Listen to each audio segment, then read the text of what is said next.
ಬನ್ನಿ ಸ್ನೇಹಿತರೆ, ಮೊದಲನೇ ಪ್ರಶ್ನೆಯನ್ನು ಶುರು ಮಾಡೋಣ. ಮೊದಲನೇ ಪ್ರಶ್ನೆ ಹೀಗಿದೆ: 2000ನೇ ಇಸ್ವಿಯಲ್ಲಿ ಆದ ಪಂಚಾಯತ್ ರಾಜ್ ಕಾಯ್ದೆಯ 21ನೇ ತಿದ್ದುಪಡಿಯ ಪ್ರಕಾರ ಪ್ರತಿ ಗ್ರಾಮ ಪಂಚಾಯಿತಿ ಸದಸ್ಯನು ತನ್ನ ಮನೆಯಲ್ಲಿ ಕಡ್ಡಾಯವಾಗಿ ಈ ಸೌಲಭ್ಯವನ್ನು ಹೊಂದಿರಬೇಕು. ಇದು PC 2017ರಲ್ಲಿ ಕೇಳಿದಂಥ ಪ್ರಶ್ನೆ. ಇದಕ್ಕೆ ಸರಿಯಾದ ಉತ್ತರ ಆಯ್ಕೆ ಡಿ,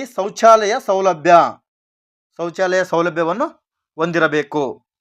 ಮುಂದಿನ ಪ್ರಶ್ನೆ: ಭಾರತದಲ್ಲಿ ಡ್ಯಾಶ್ನೇ ವರ್ಷದಲ್ಲಿ ನಡೆದ 61ನೇ ಸಂವಿಧಾನ ತಿದ್ದುಪಡಿಯ ಪ್ರಕಾರ ಮತದಾನದ ವಯೋಮಿತಿಯನ್ನು 21ರಿಂದ 18 ವರ್ಷಕ್ಕೆ ಇಳಿಸಲಾಯಿತು. ಇದು ಯಾವ ವರ್ಷ ಎಂಬುದು ಈ ಪ್ರಶ್ನೆಯಾಗಿದೆ. ಇದಕ್ಕೆ ಸರಿಯಾದ ಉತ್ತರ ಆಯ್ಕೆ ಸಿ, 1989. ಇದು 1988ರಲ್ಲಿ ಕಾಯ್ದೆಯಾಗುತ್ತೆ. 1989ರ ಚುನಾವಣೆಯಲ್ಲಿ ಮೊದಲ ಬಾರಿಗೆ ಜಾರಿಗೆ ತರಲಾಗುತ್ತೆ. ಮುಂದಿನ ಪ್ರಶ್ನೆ, ಮೂರನೇ ಪ್ರಶ್ನೆ: ಮೂಲಭೂತ ಹಕ್ಕುಗಳಲ್ಲಿ ಯಾವುದು 44ನೇ ತಿದ್ದುಪಡಿಯಿಂದ ರದ್ದುಪಡಿಸಲ್ಪಟ್ಟಿದೆ? ಅಂದರೆ 44ನೇ ತಿದ್ದುಪಡಿಯಿಂದ ರದ್ದಾಗಿದೆ ಎಂಬುದು ಈ ಪ್ರಶ್ನೆಯಾಗಿದೆ. ಇದಕ್ಕೆ ಸರಿಯಾದ ಉತ್ತರ ಆಯ್ಕೆ ಬಿ, ಆಸ್ತಿ ಹಕ್ಕು. ಆಸ್ತಿ ಹಕ್ಕು 44ನೇ ತಿದ್ದುಪಡಿಯಿಂದ 1978ರಲ್ಲಿ ರದ್ದಾಯಿತು. ಆಸ್ತಿ ಹಕ್ಕು ರದ್ದಾಯಿತು. ಹಾಗಾದರೆ ಈಗ ಆಸ್ತಿ ಹಕ್ಕು ಏನಾಗಿದೆ ಎಂಬುದು ಆಗಿದರೆ 300A ಅಲ್ಲಿ ಕಾನೂನಿನ ಹಕ್ಕನ್ನಾಗಿದೆ. ಮುಂದಿನ ಪ್ರಶ್ನೆ, 4ನೇ ಪ್ರಶ್ನೆ: ಭಾರತದ ಸಂವಿಧಾನದ 92ನೇ ತಿದ್ದುಪಡಿಯ ಮೂಲಕ 8ನೇ ಅನುಸೂಚಿಗೆ ಕೆಳಗಿನ ಯಾವ ಭಾಷೆಯನ್ನು ಸೇರಿಸಿಲ್ಲ ಎಂಬುದು ಈ ಪ್ರಶ್ನೆಯಾಗಿದೆ. ಇದಕ್ಕೆ ಸರಿಯಾದ ಉತ್ತರ ಆಯ್ಕೆಯೇ ಭೋಜ್ಪುರಿ. ಇದು 92ನೇ ತಿದ್ದುಪಡಿ 8ನೇ ಅನುಸೂಚಿಗೆ ಸೇರ್ಪಡೆಯಾಗಿಲ್ಲ. ಬೋಡೋ, ಮೈಥಿಲಿ, ಡೋಗ್ರಿ ಮತ್ತು ಸಂತಾಲಿ ಭಾಷೆ ಈ ತಿದ್ದುಪಡಿಯಲ್ಲಿ ಸೇರ್ಪಡೆಗೊಂಡಿವೆ. ಹಾಗಾದರೆ 8ನೇ ಅನುಸೂಚಿಯಲ್ಲಿ ಒಟ್ಟು ಎಷ್ಟು ಭಾಷೆಗಳಿವೆ ಎಂಬುದು ಈ ಪ್ರಶ್ನೆಯಾದರೆ 22 ಭಾಷೆಗಳು. 8ನೇ ಅನುಸೂಚಿಯಲ್ಲಿ 22 ಭಾಷೆಗಳು ಕಂಡುಬರುತ್ತವೆ. ನೆಕ್ಸ್ಟ್ ಕ್ವಶನ್, 5ನೇ ಪ್ರಶ್ನೆ: ಜಾತ್ಯತೀತ ಮತ್ತು ಸಮಾಜವಾದಿ ಪದಗಳನ್ನು ಸೇರಿಸಿದ ತಿದ್ದುಪಡಿ ಯಾವುದು ಎಂಬುದು ಈ ಪ್ರಶ್ನೆಯಾಗಿದೆ. ಇದಕ್ಕೆ ಸರಿಯಾದ ಉತ್ತರ ಆಯ್ಕೆ ಬಿ, 42ನೇ ತಿದ್ದುಪಡಿ. ಹಾಗಾದರೆ 42ನೇ ತಿದ್ದುಪಡಿ ಯಾವ ವರ್ಷವಾಯಿತು ಎಂಬುದಾದರೆ 1976ರಲ್ಲಿ 42ನೇ ತಿದ್ದುಪಡಿ ಆಯಿತು. ಈ ತಿದ್ದುಪಡಿಯನ್ನು ಪುಟ್ಟ ಸಂವಿಧಾನ ಅಥವಾ ಇಂದಿರಾ ಸಂವಿಧಾನ ಎಂದು ಕರೆಯುತ್ತಾರೆ. ಇಲ್ಲಿ ಸಮಾಜವಾದಿ, ಜಾತ್ಯತೀತ ಸಮಾಜವಾದಿ ಮತ್ತು ಐಕ್ಯತೆ ಎಂಬ 3 ಪದಗಳನ್ನು ಸೇರ್ಪಡೆ ಮಾಡಲಾಯಿತು. ಭಾರತದಲ್ಲಿ ಹೊಸ ರಾಜ್ಯ ರಚನೆಗೆ ಸಂವಿಧಾನದ ಯಾವ ಭಾಗಕ್ಕೆ ತಿದ್ದುಪಡಿ ಮಾಡಬೇಕು? ನಾವು ಹೊಸ ರಾಜ್ಯ ರಚನೆ ಮಾಡಬೇಕಾದ್ರೆ ಯಾವ ಭಾಗಕ್ಕೆ ತಿದ್ದುಪಡಿ ಮಾಡಬೇಕೆಂಬುದು ಈ ಪ್ರಶ್ನೆಯಾಗಿದೆ. ಇದಕ್ಕೆ ಸರಿಯಾದ ಉತ್ತರ 1ನೇ ಭಾಗ. ಆಯ್ಕೆಯೇ 1ನೇ ಭಾಗಕ್ಕೆ ತಿದ್ದುಪಡಿ ಮಾಡಬೇಕು. ಹಾಗಾದರೆ 1ನೇ ಭಾಗ ಏನು ಹೇಳ್ತದೆ ಎಂಬುದಾದ್ರೆ ನೋಡೋದಾದರೆ ರಾಜ್ಯಗಳ ವಿಸ್ತೀರ್ಣ ಹೆಚ್ಚಿಸೋದು ಕಡಿಮೆ ಮಾಡೋದು, ಗಡಿ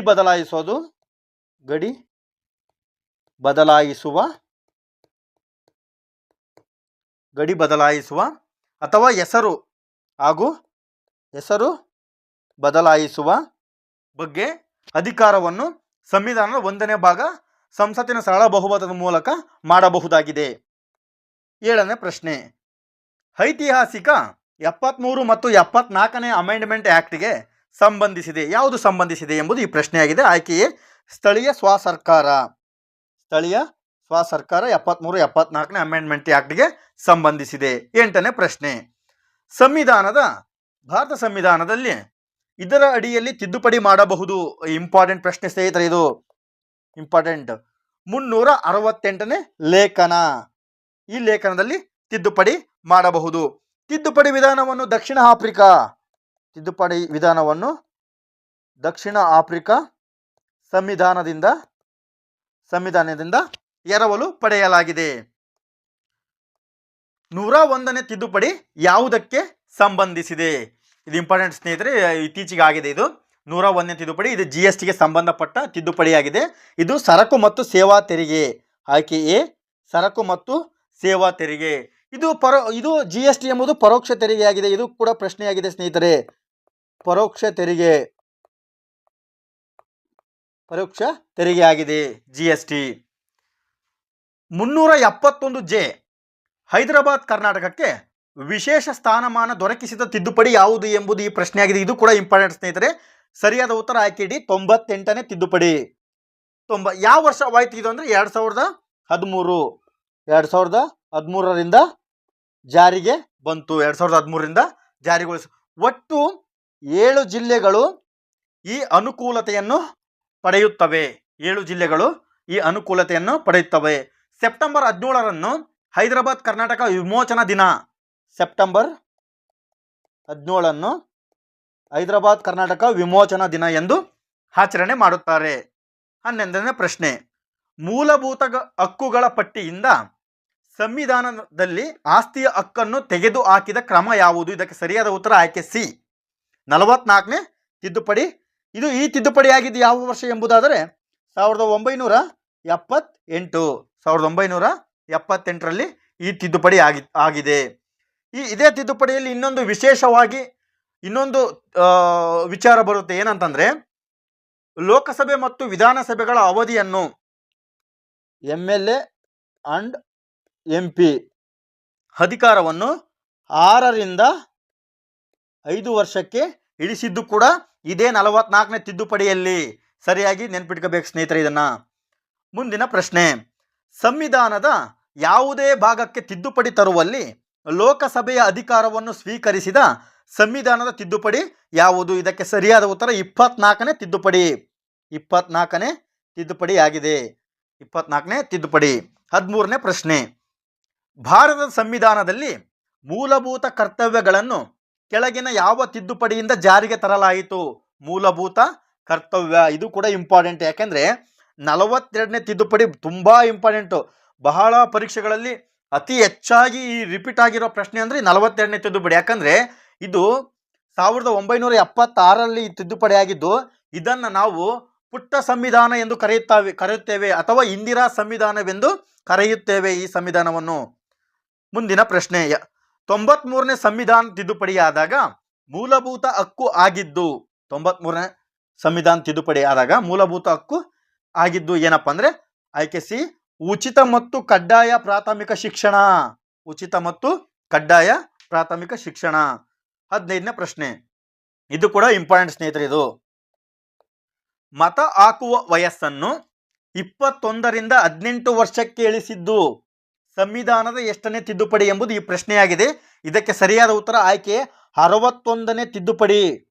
61ನೇ ತಿದ್ದುಪಡಿ. ಇದು ಆಗಿದ್ದು ಯಾವಾಗ ಅಂತಂದರೆ 1988ರಲ್ಲಿ ಆಗಿ 1989ರ ಚುನಾವಣೆಯಲ್ಲಿ ಜಾರಿಗೆ ತರಲಾಯಿತು. ಮುಂದಿನ ಪ್ರಶ್ನೆ. 42ನೇ ಸಂವಿಧಾನಕ ತಿದ್ದುಪಡಿಯನ್ನು ಯಾವ ವರ್ಷದಲ್ಲಿ ಅಂಗೀಕರಿಸಲಾಯಿತು?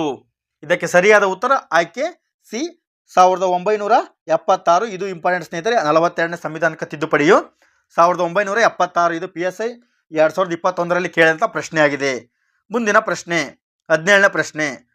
ಭಾರತೀಯ ಸಂವಿಧಾನದ ಯಾವ ತಿದ್ದುಪಡಿಯಲ್ಲಿ 6ರಿಂದ 14 ವರ್ಷ ವಯಸ್ಸಿನ ಮಕ್ಕಳಿಗೆ ಶಿಕ್ಷಣದ ಅವಕಾಶ ನೀಡತಕ್ಕದ್ದು ಎಂಬುದನ್ನು ಮೂಲಭೂತ ಕರ್ತವ್ಯವಾಗಿ ಸೇರಿಸಲಾಗಿದೆ ಎಂಬುದು ಈ ಪ್ರಶ್ನೆಯಾಗಿದೆ.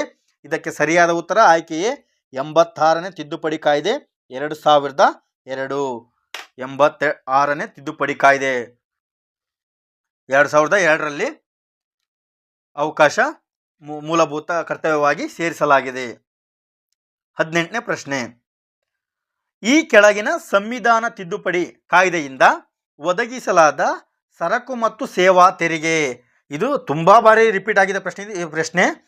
ಸರಿಯಾಗಿ ನೆನಪಿಡಬೇಕು ಸ್ನೇಹಿತರೆ. ಇದಕ್ಕೆ ಸರಿಯಾದ ಉತ್ತರ ಆಯ್ಕೆ ಡಿ, ಸಂವಿಧಾನದ 101ನೇ ತಿದ್ದುಪಡಿ ಕಾಯ್ದೆ 2017.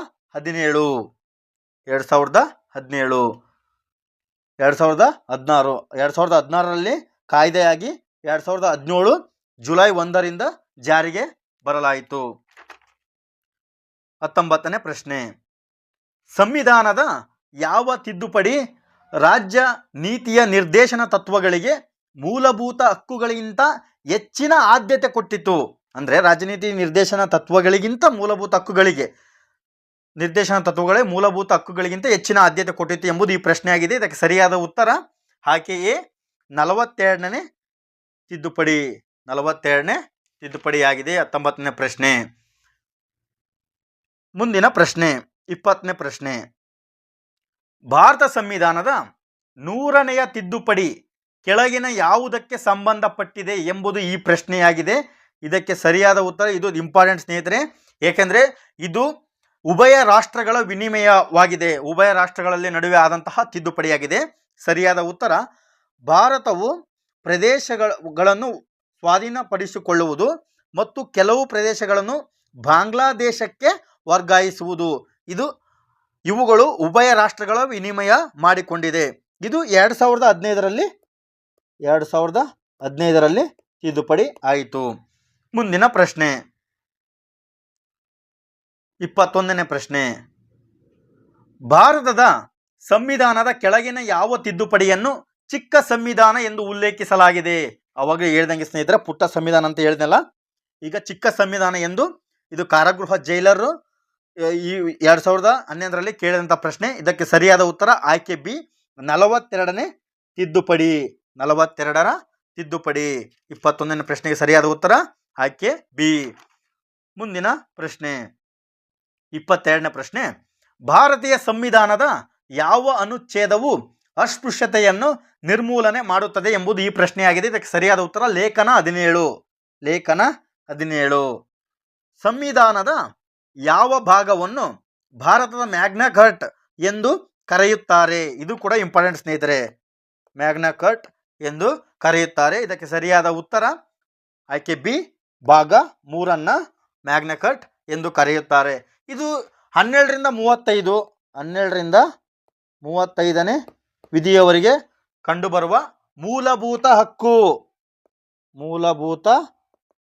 ಹಕ್ಕು ಇದರಲ್ಲಿ ಕಂಡುಬರುತ್ತದೆ. ಭಾಗ 3ರಲ್ಲಿ ಒಟ್ಟು 6 ಮೂಲಭೂತ ಹಕ್ಕುಗಳು ಇದೆ. ಈ ಮೂಲಭೂತ ಹಕ್ಕುಗಳನ್ನು ಎಲ್ಲಿಂದ ಎರವಲು ಪಡೆಯಲಾಗಿದೆ ಎಂಬುದು ಪ್ರಶ್ನೆಯಾದರೆ, ಇದು ಅಮೆರಿಕ ಸಂವಿಧಾನದಿಂದ ಎರವಲು ಪಡೆಯಲಾಗಿದೆ. 24ನೇ ಪ್ರಶ್ನೆ. 73ನೇ ತಿದ್ದುಪಡಿ 1992 ಇದನ್ನು ಸಂವಿಧಾನದ ಯಾವ ಭಾಗಕ್ಕೆ ಸೇರಿಸಲಾಗಿದೆ ಎಂಬುದು 24ನೇ ಪ್ರಶ್ನೆಯಾಗಿದೆ. ಇದಕ್ಕೆ ಸರಿಯಾದ ಉತ್ತರ 9ನೇ ಭಾಗ. ಆಯ್ಕೆಯೇ 9ನೇ ಭಾಗ. ಆಯ್ಕೆಯೇ 9. ಹಾಗಾದರೆ ಇದು ಯಾವುದಕ್ಕೆ ಸಂಬಂಧಿಸಿದೆ ಅಂದರೆ ಪಂಚಾಯತ್ ರಾಜ್ ವ್ಯವಸ್ಥೆ. ಪಂಚಾಯತ್ ರಾಜ್ ವ್ಯವಸ್ಥೆ.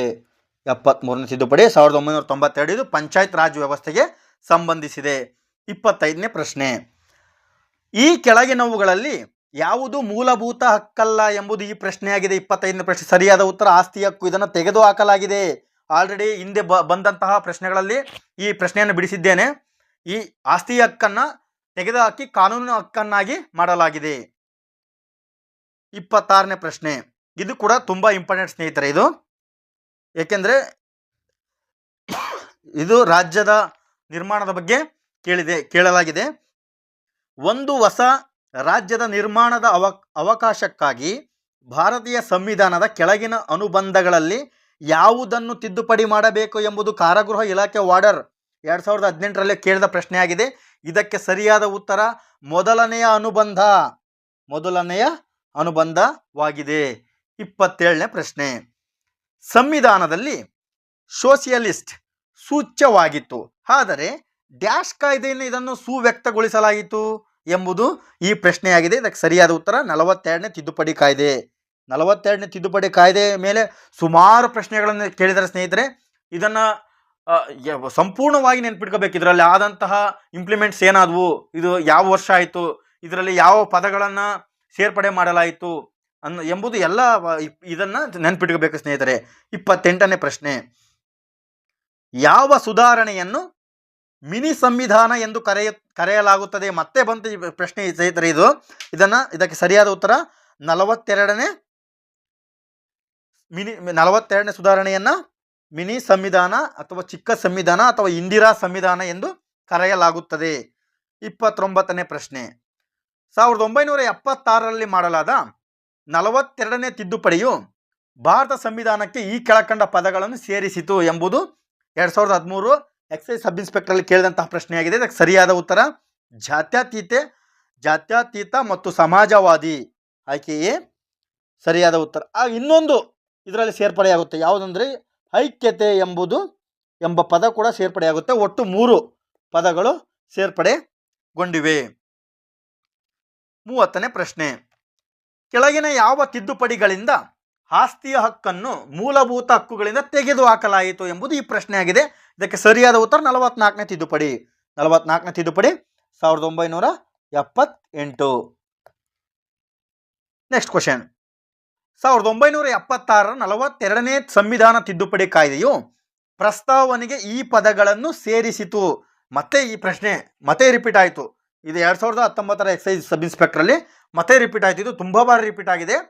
ಸಮಾಜವಾದಿ, ಜಾತ್ಯತೀತ ಮತ್ತು ಐಕ್ಯತೆ ಟೋಟಲ್ 3 ಪದಗಳು. 32ನೇ ಪ್ರಶ್ನೆ, ಆಸ್ತಿಯನ್ನು ಗಳಿಸುವ, ಹಿಡಿದಿಟ್ಟುಕೊಳ್ಳುವ ಹಾಗೂ ವಿಲೇವಾರಿ ಮಾಡುವ ಹಕ್ಕನ್ನು ಸಂವಿಧಾನದ ಈ ತಿದ್ದುಪಡಿಯು ಕೈಬಿಟ್ಟಿತು. ಇದು KS 1999ರಲ್ಲಿ ಕೇಳಿದಂಥ ಪ್ರಶ್ನೆ. ಇದಕ್ಕೆ ಸರಿಯಾದ ಉತ್ತರ ಆಕೆಯೇ 44ನೇ ತಿದ್ದುಪಡಿ. ಆಕೆಯೇ 44ನೇ ತಿದ್ದುಪಡಿ. ಮುಂದಿನ ಪ್ರಶ್ನೆ 33ನೇ ಪ್ರಶ್ನೆ, ಸಂವಿಧಾನದ 79ನೇ ತಿದ್ದುಪಡಿ ಇದಕ್ಕೆ ಸಂಬಂಧಿಸಿದೆ. 79ನೇ ತಿದ್ದುಪಡಿ ಇದಕ್ಕೆ ಸಂಬಂಧಿಸಿದೆ. ಇದು ಆಕೆಯೇ ಪರಿಶಿಷ್ಟ ಜಾತಿ ಮತ್ತು ಪರಿಶಿಷ್ಟ ಪಂಗಡದವರಿಗೆ ಮೀಸಲಾತಿಯನ್ನು 10 ವರ್ಷದವರೆಗೆ ವಿಸ್ತರಿಸುವುದು. ಇದನ್ನು ನಾವು ಅಪ್ಡೇಟ್ ಮಾಡ್ಕೊಳ್ಳೋದಾದರೆ ರೀಸೆಂಟಾಗೆ ಮತ್ತೆ ತಿದ್ದುಪಡಿ ಆಯಿತು. ಯಾವುದಂದರೆ 104ನೇ ತಿದ್ದುಪಡಿ. 104ನೇ ತಿದ್ದುಪಡಿಯು ಇದು ಮುಂದಿನ ಅಂದರೆ 2020 ಜನವರಿ 25ರಿಂದ SC/ST ಮೀಸಲಾತಿಯನ್ನು ಮುಂದಿನ 10 ವರ್ಷಗಳಿಗೆ ವಿಸ್ತರಣೆ ಮಾಡಲಾಗಿದೆ ಎಂಬುದು ಈ 104ನೇ ತಿದ್ದುಪಡಿಯಲ್ಲಿ ತಿಳಿಸಲಾಗಿದೆ. ಮುಂದಿನ ಪ್ರಶ್ನೆ 34ನೇ ಪ್ರಶ್ನೆ, ಭಾರತೀಯ ಸಂವಿಧಾನದಲ್ಲಿ ವಯಸ್ಕ ಮತದಾನದ ಅವಕಾಶವನ್ನು ನಿಯಮಾವಳಿ ಮಾಡುವ ತಿದ್ದುಪಡಿ ಮತ್ತು ಅನುಚ್ಛೇದ ಅನುಕ್ರಮವಾಗಿ ಯಾವುವು ಎಂಬುದು KS 2005ರಲ್ಲಿ ಕೇಳಿದಂತಹ ಪ್ರಶ್ನೆಯಾಗಿದೆ. ಇದಕ್ಕೆ ಸರಿಯಾದ ಉತ್ತರ 61ನೇ ತಿದ್ದುಪಡಿ ಕಾಯ್ದೆ ಮತ್ತು 326ನೇ ಅನುಸೂಚಿ. ಆಯ್ಕೆ ಬಿ ಸರಿಯಾದ ಉತ್ತರ. ಸರಿಯಾಗಿ ನೆನಪಿಟ್ಕೋಬೇಕು ಸ್ನೇಹಿತರೆ. ಇದು 61ನೇ ತಿದ್ದುಪಡಿ ಕಾಯ್ದೆ ಮತ್ತು 326ನೇ ಅನುಸೂಚಿಯಾಗಿದೆ. 35ನೇ ಪ್ರಶ್ನೆ, ಸಂವಿಧಾನದ 73ನೇ ತಿದ್ದುಪಡಿ ಅಧಿನಿಯಮ 1992ರಲ್ಲಿ ಇರುವ ಅಂಶಕ್ಕೆ ಸಂಬಂಧಿಸಿದಂತೆ ಕೆಳಗಿನ ಯಾವ ವಿತರಣೆಗಳು ಸರಿಯಾಗಿವೆ ಎಂಬುದು ಈ ಪ್ರಶ್ನೆಯಾಗಿದೆ. ಇದಕ್ಕೆ ಸರಿಯಾದ ಉತ್ತರ ಗ್ರಾಮ ಮಧ್ಯಂತರ ಮತ್ತು ಜಿಲ್ಲಾ ಮಟ್ಟಗಳಲ್ಲಿ ಪಂಚಾಯಿತಿಯ 3 ಹಂತಗಳಲ್ಲಿ ಇರತಕ್ಕದ್ದು. ಇದು ಸರಿಯಾಗಿದೆ. ಪಂಚಾಯಿತಿಯ ಅಧಿಕಾರಾವಧಿ 5 ವರ್ಷಗಳಾಗಿರತಕ್ಕದ್ದು. ಇದು ಕೂಡ ಸರಿಯಾಗಿದೆ. 2ನೇ ಆಪ್ಷನ್ನು ತಪ್ಪಾಗಿದೆ. ಇದಕ್ಕೆ ಸರಿಯಾದ ಉತ್ತರ 1 ಮತ್ತು 3. ಆಯ್ಕೆ ಡಿ 1 ಮತ್ತು 3. 36ನೇ ಪ್ರಶ್ನೆ, ಇವುಗಳಲ್ಲಿ ಯಾವ ದಿನಾಂಕದಂದು ಭಾರತದ ಸಂವಿಧಾನಕ್ಕೆ ಮೊದಲ ತಿದ್ದುಪಡಿಯನ್ನು ಮಾಡಲಾಯಿತು? ಇದು ಕೂಡ ಇಂಪಾರ್ಟೆಂಟ್ ಸ್ನೇಹಿತರೆ. ಮೊದಲ ತಿದ್ದುಪಡಿ, ಭಾರತ ಸಂವಿಧಾನದ ಮೊದಲ ತಿದ್ದುಪಡಿ 18ನೇ ಜೂನ್ 1951ರಲ್ಲಿ ಆಗುತ್ತೆ ಮೊದಲ ತಿದ್ದುಪಡಿ. ಹಾಗಾದರೆ ಇದು ಯಾವುದಕ್ಕೆ ಸಂಬಂಧಿಸಿದ್ದು ಅಂದರೆ ಭೂ ಸುಧಾರಣೆಗೆ ಸಂಬಂಧಿಸಿದ್ದು. ಭೂ ಸುಧಾರಣೆಗೆ ಸಂಬಂಧಿಸಿದ್ದು 9ನೇ ಅನುಸೂಚಿಗೆ ಸೇರಿಸಲಾಯಿತು. ಇದನ್ನು 9ನೇ ಅನುಸೂಚಿಗೆ ಸೇರಿಸಲಾಯಿತು. 37ನೇ ಪ್ರಶ್ನೆ, ಭಾರತೀಯ ಸಂವಿಧಾನದ 86ನೇ ತಿದ್ದುಪಡಿಯು ಯಾವುದಕ್ಕೆ ಸಂಬಂಧಿಸಿದೆ ಎಂಬುದು ಈ ಪ್ರಶ್ನೆಯಾಗಿದೆ. 86ನೇ ತಿದ್ದುಪಡಿ ಪ್ರಾಥಮಿಕ ಶಿಕ್ಷಣ. ಆಯ್ಕೆ ಬಿ ಪ್ರಾಥಮಿಕ ಶಿಕ್ಷಣ. ಇದು ಈ ತಿದ್ದುಪಡಿ ಆಗಿದ್ದು 2002ರಲ್ಲಿ ಈ ತಿದ್ದುಪಡಿ ಆಯಿತು. 86ನೇ ತಿದ್ದುಪಡಿ ಯಾವುದಕ್ಕೆ ಸಂಬಂಧಿಸಿದೆ ಎಂಬುದು ಮುಂದೆ ಪ್ರಶ್ನೆ ಆಗ್ಬೋದು. ಇದು KS 2008ರಲ್ಲಿ ಕೇಳಿದಂಥ ಪ್ರಶ್ನೆ. ಇದು ಪ್ರಾಥಮಿಕ ಶಿಕ್ಷಣಕ್ಕೆ ಸಂಬಂಧಿಸಿದ ತಿದ್ದುಪಡಿಯಾಗಿದೆ. ಸರಿಯಾಗಿ ನೆನಪಿಡಬೇಕು ಸ್ನೇಹಿತರೆ.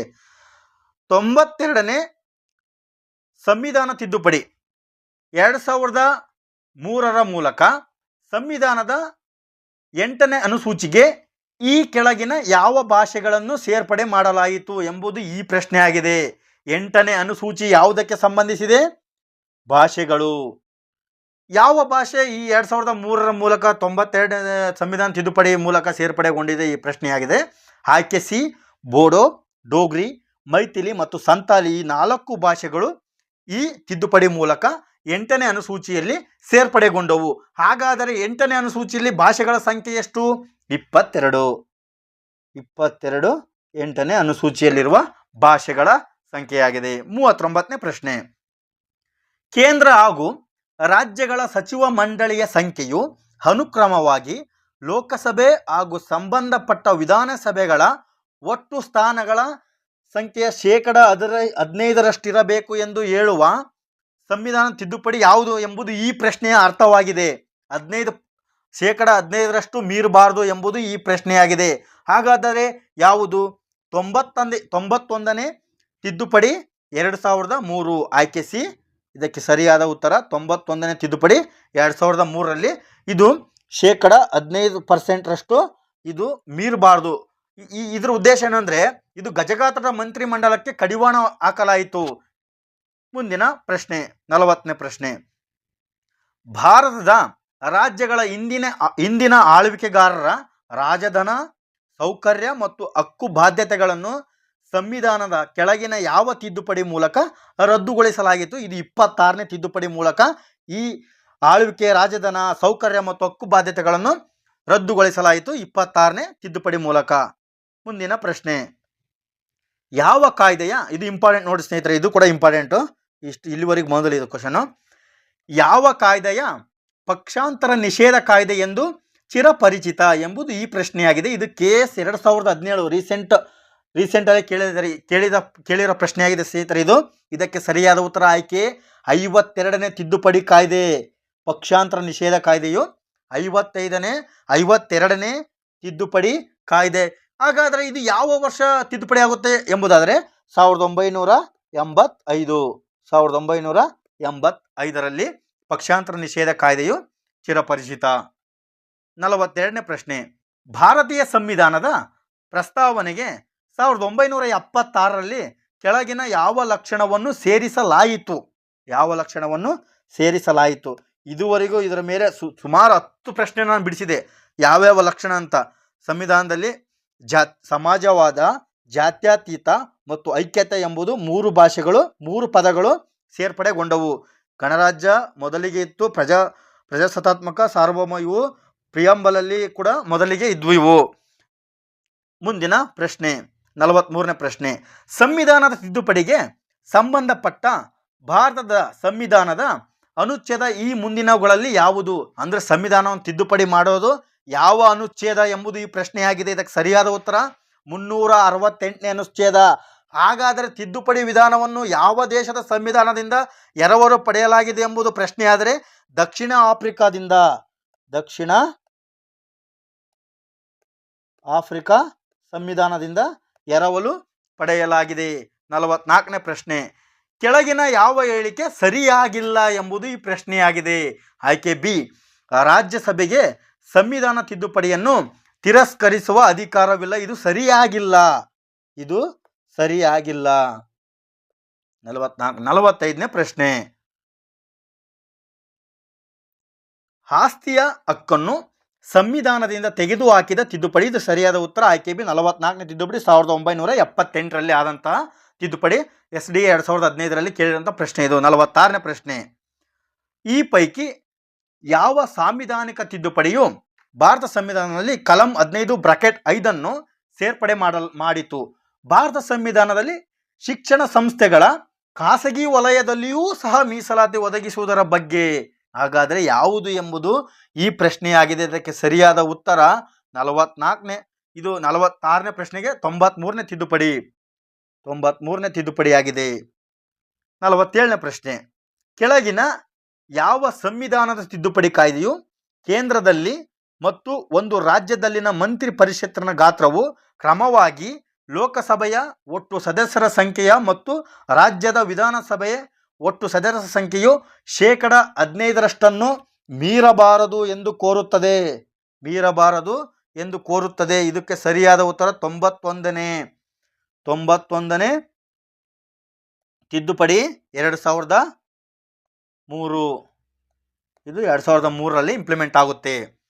ಮುಂದಿನ ಪ್ರಶ್ನೆ 48ನೇ ಪ್ರಶ್ನೆ. ಈ ಕೆಳಗಿನ ಯಾವ ಕಾಯ್ದೆಯ ಪ್ರಕಾರ ಸಮಾಜವಾದ ಎಂಬ ಪದವನ್ನು ಭಾರತದ ಸಂವಿಧಾನದ ಪ್ರಸ್ತಾವನೆಯಲ್ಲಿ ಸೇರಿಸಲಾಯಿತು? ತುಂಬಾ ನಾ ಈ 10 ಬಾರಿ ಪ್ರಶ್ನೆ ಬಿಡಿಸಿದೆ ಈ ಸಂಚಿಕೆಯಲ್ಲಿ. ಇದಕ್ಕೆ ಸರಿಯಾದ ಉತ್ತರ 42ನೇ ತಿದ್ದುಪಡಿ ಕಾಯ್ದೆ. ಇದು SDE 2021ರಲ್ಲಿ ಕೇಳಿದಂಥ ಪ್ರಶ್ನೆ. 42ನೇ ತಿದ್ದುಪಡಿ ಕಾಯ್ದೆ ಸಮಾಜವಾದ, ಜಾತ್ಯತೀತ ಮತ್ತು ಐಕ್ಯತೆ ಎಂಬ 3 ಪದಗಳನ್ನು ಪ್ರಸ್ತಾವನೆಯಲ್ಲಿ ಸೇರಿಸಲಾಯಿತು. ಮುಂದಿನ ಪ್ರಶ್ನೆ 49ನೇ ಪ್ರಶ್ನೆ. ಸಮಾಜವಾದಿ ಹಾಗೂ ಜಾತ್ಯತೀತ ಎಂಬ ಪದಗಳನ್ನು ಭಾರತ ಸಂವಿಧಾನದ ಪೂರ್ವ ಪೀಠಿಕೆಯಲ್ಲಿ ಡ್ಯಾಶ್ ಮೂಲಕ ಸೇರ್ಪಡಿಸಲಾಗಿದೆ ಎಂಬುದು ಈ ಪ್ರಶ್ನೆಯಾಗಿದೆ. ಇದಕ್ಕೆ ಸರಿಯಾದ ಉತ್ತರ 42ನೇ ತಿದ್ದುಪಡಿ ಕಾಯ್ದೆ 1976. ಮುಂದಿನ ಪ್ರಶ್ನೆ ಹಾಗೂ ಕೊನೆಯ ಪ್ರಶ್ನೆ 50ನೇ ಪ್ರಶ್ನೆ.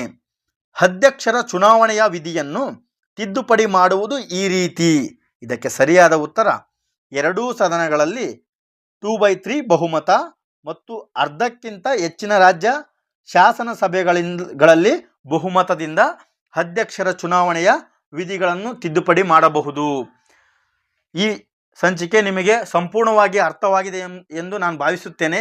ಮುಂದಿನ ದಿನಗಳಲ್ಲಿ ತಿದ್ದುಪಡಿ ಆಗಿರಬಹುದು, ವಿಧಿಗಳಾಗಿರ್ಬೋದು, ಪ್ರತಿಯೊಂದು ವಿಷಯವಾರು ಪ್ರಶ್ನೆಗಳನ್ನು ಹಿಂದೆ ಕೇಳಿದಂತಹ ಎಲ್ಲ ಪರೀಕ್ಷೆಗಳಲ್ಲಿ ಕೇಳಿದ ಪ್ರಶ್ನೆಗಳನ್ನು ಆಯ್ಕೆ ಮಾಡಿ ನಾನು ಈ ಥರ ಸಂಚಿಕೆಯನ್ನು ಬಿಡಿಸುತ್ತಾ ಹೋಗುತ್ತೆ ಸ್ನೇಹಿತರೆ ನಾನು. ಹಾಗಾಗಿ ಈ ಸಂಚಿಕೆ ನಿಮಗೆ ಇಷ್ಟವಾದರೆ ನಿಮ್ಮ ಸ್ನೇಹಿತರಿಗೆ ಶೇರ್ ಮಾಡಿ. ಧನ್ಯವಾದಗಳು. ಎಲ್ಲರಿಗೂ ನನ್ನ ನಮಸ್ಕಾರಗಳು.